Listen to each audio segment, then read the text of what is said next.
Ayishaya kamnandi lensizwa. USiyantuli ungaphansi kwenkabi record. Hayi uBig Zulu yabasayini abafowethu abaphi ithuba. Yini yenza ukuthi-ke ngikhuluma lensizwa ukuthi yena ilapha yena kwi-Best Maskandi kuma-Metro FM Awards lapho anominate khona nabanye abaculi abanjengomzukulu Mafikizolo, obani,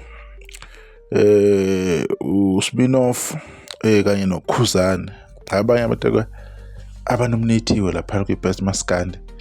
So bengiyibuza mina ukuthi yena ubani lo mculi lo, angasithola isikhathi sokumbheka-ke. Sengiyambheka-ke manje-ke, hayi sengiyabona ukuthi insizwa nje icula kahle kakhulu, iphuma ngapha komtuba. Ndiyahlala noBig Zulu mayisho ngokwayo ngonyaka 2020, kwakuyi-memorial service or kwakuyinkonzo noma kumngcwabo kababa uShabalala eBlack Mambazo. And lensizwa-ke ithi nomlando omkhulu esicathamiya, owade ecula-ke lo music othandwa kakhulu, Afro Soul. Yingakho uyizwa-ke nevoice yakhe ibancane kakhulu because beshaya isicathamiya. Niyasazi isicathamiya ukuthi bacula kahle kanjani abafethu abaphuma khona.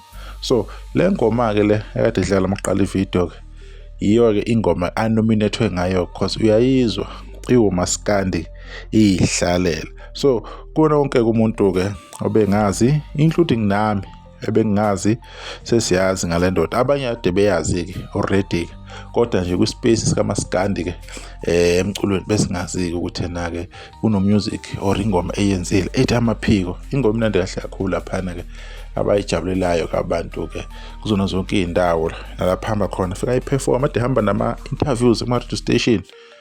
Uneso kuBig Zulu lokubona i-talent kubantu, wakubona lokho kulwa nakoxolwa nabanje asebekhona njengamanje. Uma uthi uyo-check-a laphana inkabi record ibophe lahle kakhulu.